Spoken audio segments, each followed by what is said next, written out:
Bonjour à toutes et à tous, j'espère vous retrouver en pleine santé. Bienvenue dans votre site maths et physique en poche.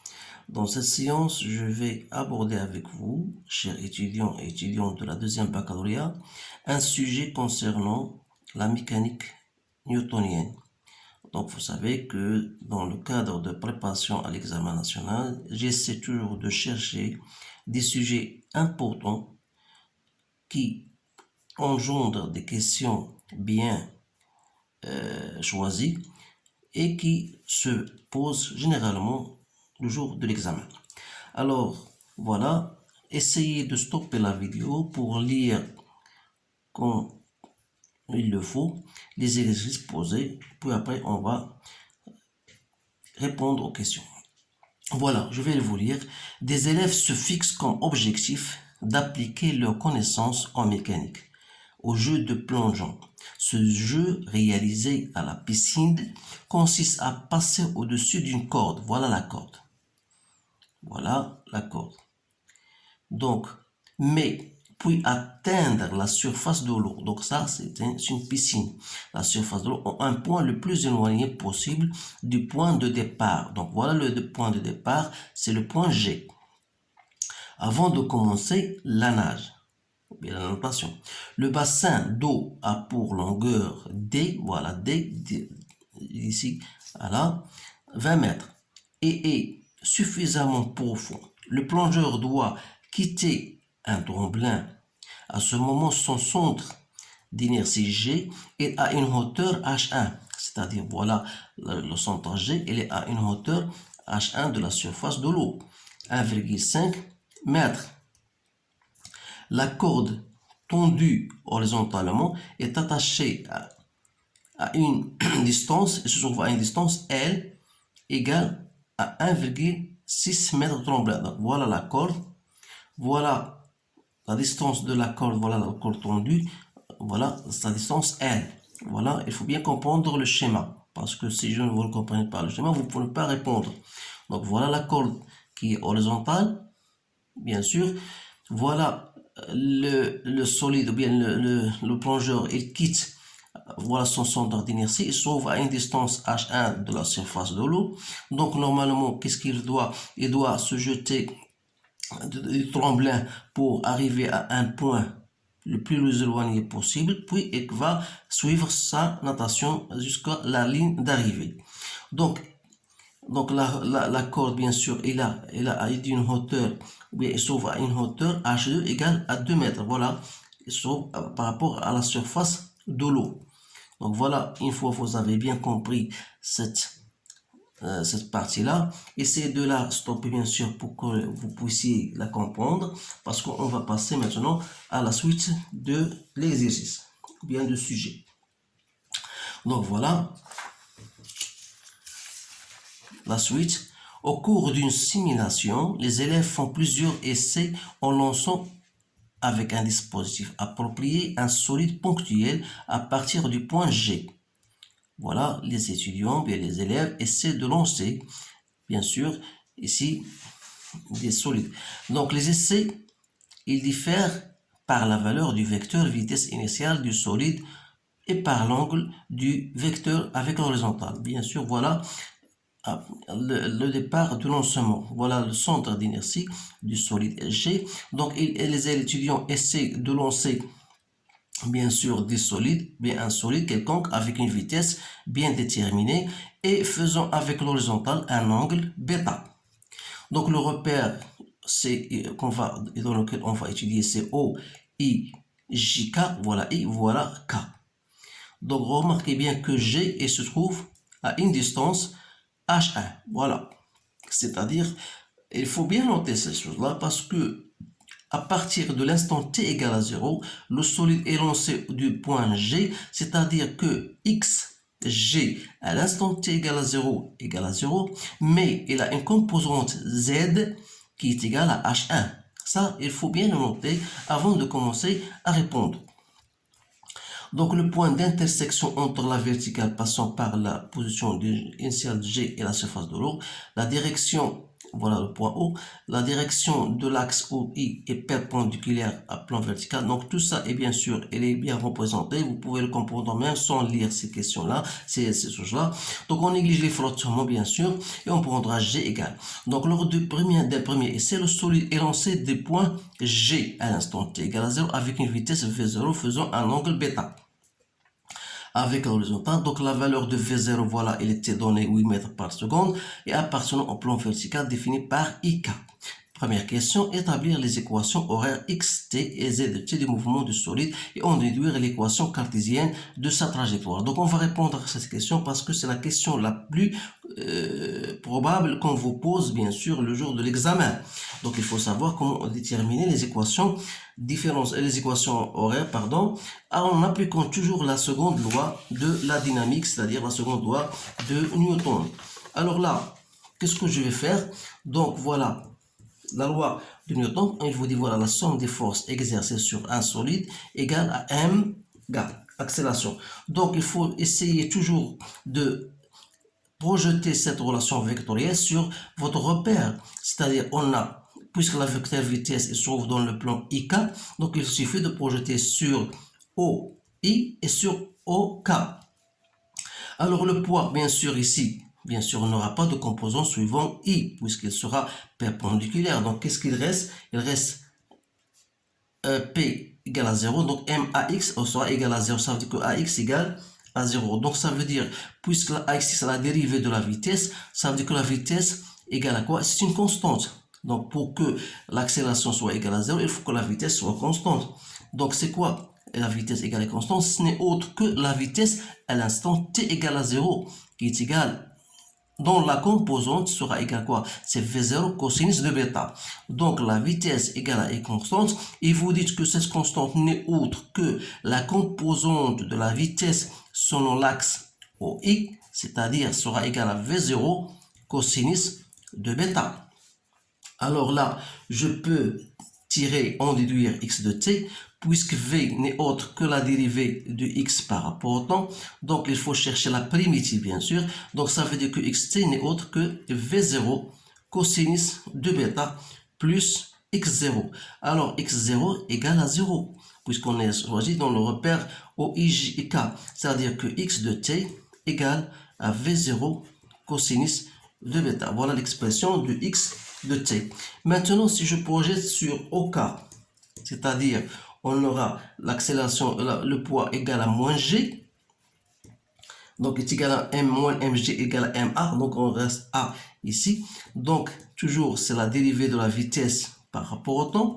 Donc de là je tire la vitesse, c'est-à-dire c'est quoi? C'est moins g t, donc la primitive, donc moins gt plus V0, c'est la vitesse initiale dont la composante suivant l'axe OK, c'est V0 sinus de bêta, bien sûr. Et par conséquent, la vitesse, c'est la dérivée de z par rapport au temps. Donc, vous trouvez la primitive, donc z de t, c'est quoi? C'est moins 1 demi gt au carré plus V0 sinus de bêta fois t plus z0. Z0 égale, c'est quoi? Attention, parce que Z0, c'est quoi? C'est la composante du centre d'inertie G dans le repère OIK. Alors, le centre, il se trouve à une distance H1, donc il faut tenir compte de cette distance-là. Donc ça, ce sont les choses que vous devez vous habituer à réaliser. Alors là, ce sont les choses parce que si vous vous trompez dans ces choses-là, alors tout le sujet sera foutu. Donc, je passe maintenant à l'équation horaire. Alors, pour déterminer l'équation horaire, vous avez ces deux équations. Il faut tirer, bien sûr, une xt, on a dit c'est quoi? C'est V0 cos de bêta, pardon, là, fois t. J'ai oublié donc, ici, fois t. Donc, il faut tirer t à partir de cette relation 1, c'est-à-dire t c'est quoi? C'est x sur V0 cosinus de bêta, d'où z en fonction de x sera égal à moins g sur 2 V0, je remplace t par, donc c'est V0 cos carré de bêta, x au carré, plus x, vous allez trouver, vous remplacez t par V0, donc ça vous avez x tangente de bêta, plus H1. Voilà l'équation horaire, bien sûr. Maintenant, je passe à la question 1, 2. Donc, 1, 2, qu'est-ce qu'on vous dit? Voilà, le solide passe-t-il au-dessus de la corde? Justifiez la réponse. Donc, ça, c'est une question qu'il faut justifier. Est-ce que le solide, voilà la corde. Donc, la corde, voilà, elle est représentée par un point, c'est-à-dire qu'elle se trouve perpendiculaire au plan de la page et elle a une direction vers vous, bien sûr. Alors là, pour que le solide, pour savoir si le solide passe au-dessus de la corde ou non, il faut trouver, bien sûr, la distance Z. Il faut la comparer, bien sûr, à H2. Donc, vous savez que la corde, il se trouve à une distance H2 qui est donnée. Alors, si le solide, bien sûr, passe au-dessus de la corde, donc il faut trouver cette distance qui est Z en fonction, bien sûr, de X. Alors là, bien sûr, on vous a donné sa distance c'est L. Donc, si X égale à L, il faut trouver Z en fonction de L. C'est-à-dire, lorsque X égale à L, je dois savoir à quoi égale à Z. C'est moins 1 sur 2V0 au carré cos carré de bêta. X au carré, ça devient L au carré, plus L tangente de bêta, plus H1. C'est-à-dire que Z égale, vous faites votre application numérique, donc G, on a ici oublié G, parce que, voilà, c'est moins G sur 2V0. Donc, c'est bien ça. Donc, G, c'est quoi? C'est 10. Voilà. Sur 2. V0, c'est 8 au carré. Cos carré de 45. L au carré, bien sûr, c'est 1,6 au carré. Plus 1,6 tangente de 45 plus 1,5. Donc, vous faites votre application. J'ai trouvé, si je ne me trompe pas, parce que je n'ai pas de réponse en direct. Donc, vous allez faire votre calcul et vous allez trouver 2,8 mètres. J'espère vous trouvez le même résultat. Donc, qu'est-ce que vous remarquez? Que Z est supérieur à H2. H2, c'est-à-dire, on vous donne déjà H2, c'est 2 mètres. Alors là, si Z est supérieur à H2, ça veut dire que le solide passe au-dessus de la corde. Donc, le solide passe au-dessus de la corde. Voilà. Maintenant, on vous dit, au cas où le solide passe au-dessus de la corde, quelle distance le sépare-t-il de la ligne d'arrivée lorsqu'il touche, bien sûr, de l'eau? Je répète, au cas où le solide passe au-dessus de la corde, quelle distance le sépare-t-il de la ligne d'arrivée? Alors là, pour bien comprendre, voilà, vous avez une corde. Donc voilà, bien sûr, la vitesse de départ. Voilà G. Donc, voilà bêta. Donc, cette corde-là, bien sûr, si elle va passer ici, elle va tomber à un certain point que j'appelle P, de la surface de l'eau. Alors là, donc, je vais noter ce chose-là. Donc, soit P, le point de contact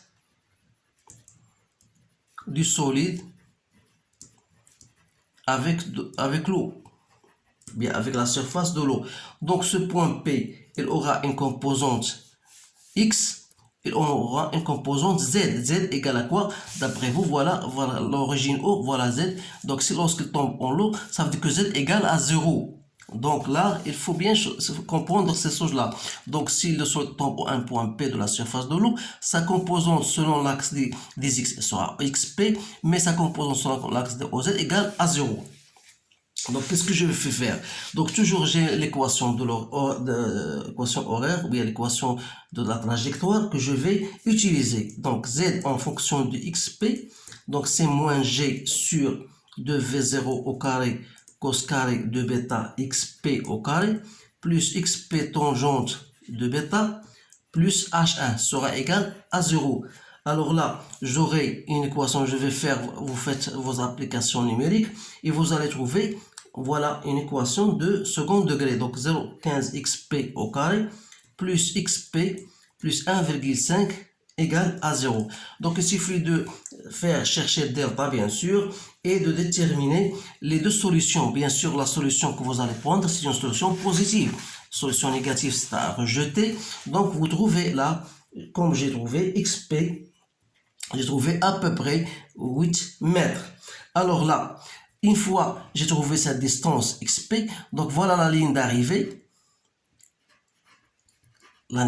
Et vous avez bien sûr ici, voilà la ligne d'arrivée, et voilà la distance ici c'est D. Donc s'il tombe par exemple un point ici, je B, donc la distance qui le sépare de la ligne d'arrivée, c'est quoi? Ça sera D moins XP. Donc cette distance qui le sépare, je l'appelle D, donc ça sera D moins XP, c'est-à-dire 20 moins 8, donc c'est 12 mètres. Voilà la distance qui le sépare de la ligne d'arrivée. Maintenant, je passe aux questions suivantes. Question numéro 4. On vous donne, voilà, chercher le module de la vitesse. Bien sûr, ça, c'est une question un peu délicate. Donc, comment on va répondre à cette question? Donc, calculer la norme de la vitesse. Donc, 1, 4. Donc, la vitesse, bien sûr, il a deux composantes. Il a une composante selon l'axe des x qui est V0 cosinus de bêta. Mais voilà, on va dire, voilà, calculer l'angle de vitesse et l'angle d'état que ce vecteur forme avec la verticale descendante lorsque le solide touche l'eau. C'est-à-dire, lorsque vous aurez, bien sûr, voilà la corde, donc le solide, il va tomber, bien sûr, en un point. Voilà la vecteur vitesse. Donc, il va se faire un angle d'état, bien sûr, un angle d'état. On vous dit, voilà, déterminer la norme. Bien sûr, cette composante de vitesse, il a une composante V0, X, et voilà, une vitesse, vecteur vitesse ici, V0 égale. Ça veut dire que V0 cos de bêta, parce que la vitesse, selon l'axe des x reste constante, il reste V0 sinus de delta. Alors, vous avez vitesse, bien sûr, on a déjà trouvé la vitesse, c'est moins gt plus V0 sinus de bêta. Donc, lorsque le solide touche l'eau en point B, vous avez x de P, c'est quoi? C'est V0 cosinus de bêta, T, bien sûr, en P. Donc, il faut chercher ce temps-là. Donc, T en P, c'est quoi? C'est x en P sur V0 cos de bêta. Donc, c'est 2,8 sur V0, c'est 8. Cos de 45, j'ai trouvé 0,5 secondes. Alors, une fois j'ai trouvé ce temps-là, je peux trouver la composante de vitesse sur l'axe des z. C'est-à-dire, c'est moins gt, donc c'est moins 10, fois 0,5, plus 8 sinus de 45 degrés, j'ai trouvé 0,65 mètres par seconde. Alors, donc voilà, on a bien déterminé le vecteur. Donc il suffit de faire. Donc la norme du vecteur vitesse, c'est quoi? C'est V0 cos de bêta, ça au carré, plus Vz au carré. Bien sûr, la norme de tout ça. Donc vous faites votre application, vous avez V0 cos de bêta et vous avez Vz. Donc j'ai trouvé 5,7 mètres par seconde. Donc maintenant, il me reste de déterminer d'état. Vous savez bien sûr que Vz, la composante de Vz selon l'axe, Z, c'est V0 sinus de d'état. D'où sinus de d'état n'est autre que Vz sur V0. Donc c'est-à-dire 0,65 divisé par 8. C'est-à-dire que sinus de d'état égale à 0,082, d'où d'état à peu près 5 degrés. Voilà, si je ne me trompe pas. Donc on a bien déterminé d'état. Donc il reste, je pense, une question qui est très intéressante, c'est, voilà, de 4. Dans un second essai, les élèves voudraient que le solide touche l'eau en un point distant de 8 mètres de la ligne d'arrivée. Quel doit être alors le vecteur, la valeur du vecteur vitesse initiale, bien sûr. C'est-à-dire que on voudrait que lorsque le solide tombe en un point P, que j'appelle P' maintenant, je voudrais que cette distance qui sépare la ligne d'arrivée ne soit 8 mètres au lieu de 12, parce qu'on a trouvé dans l'extension précédente, on a trouvé 12. Donc, on voudrait chercher quelle sera la vitesse, bien sûr, de départ, V0. Alors là, on a cette distance D, voilà, je l'appelle D, D égale à D moins XP, on voudrait qu'elle soit égale à 8 mètres. Alors, c'est-à-dire que XP, c'est quoi? C'est D moins 8, c'est-à-dire ça va 20 moins 8, donc ça sera égal à 12 mètres. Donc, une fois j'ai trouvé XP, je reviens à l'équation horaire, parce que Z en XP, c'est toujours moins G sur 2 V0, mais cette vitesse sera V0', j'appelais V0', cos carré de bêta, XP plus XP tangente de bêta plus H1 égale à 0. Alors là, il suffit de faire votre calcul numérique. Vous avez G, vous avez tiré tout. Donc j'ai trouvé, moi, avec XP égale à 12, donc j'ai trouvé 1440 sur V0' au carré égale à 13,5. C'est-à-dire que V'0 au carré, c'est 1440 divisé par 13,5. Donc j'ai trouvé 106,67 mètres au carré par seconde au carré, d'où je tire la vitesse V'0, 10,3 mètres par seconde. Donc voilà la vitesse qu'il doit avoir pour que la distance qui le sépare de la ligne d'arrivée soit égale à 8 mètres. Donc c'est un problème un peu compliqué, surtout les dernières questions.